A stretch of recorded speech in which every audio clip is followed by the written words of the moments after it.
It's time now for Behind the Scenes, brought to you by the makers of Thruway Coffee and Jell-O brand tapioca pudding.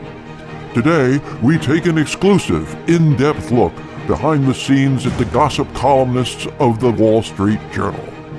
Here you'll find them to be exactly like you subliminally think the Journal's reporters and editors should look.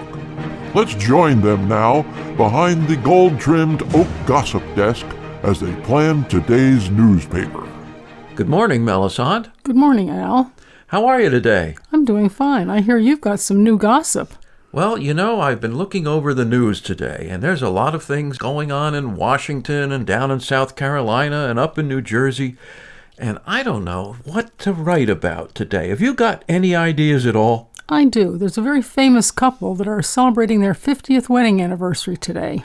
Oh, that's a rarity. Not too many people get the honor of doing that. Do you know who they are? Yes, it's Dan and Lynn Jarvis. Dan and Lynn Jarvis? Hard to believe they met more than 50 years ago and have been married for 50 whole years, and they're still talking to each other. Well, that's absolutely amazing. I am dumbfounded.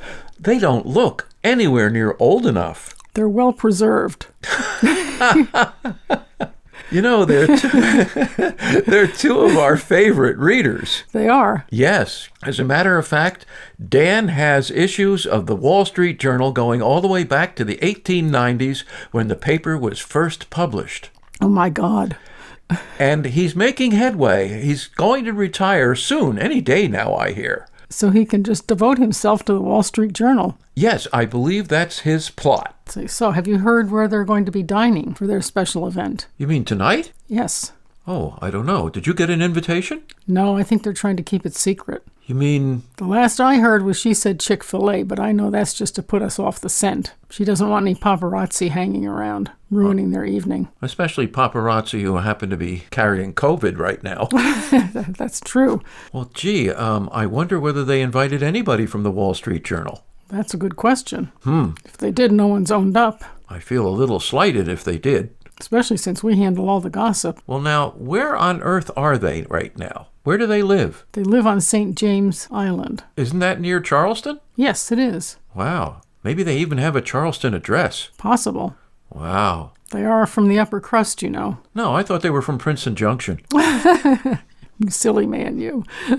Wonder why they moved away from there. I'm positive that they lived in New Jersey, right next to Princeton University, if I recall right. Well, they've always lived in prestigious towns. Ah, I see. That's why they make it to the gossip column.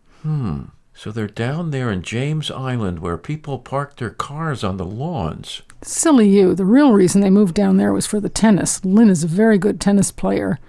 And some of the best tennis players in the world go to the Charleston area because the weather is so good.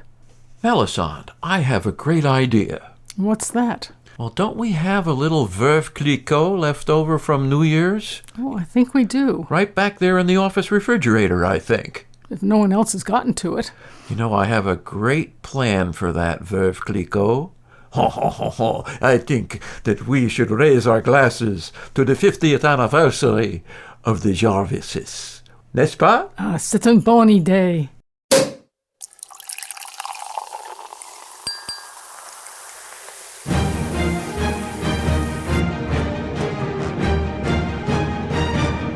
We hope you've enjoyed today's edition of Behind the Scenes, and will raise your flutes for your own toasts to Dan and Lynn Jarvis. Stay tuned now for the Aussie Cooking Show with Rupert Murdoch immediately following last Thursday's weather forecast.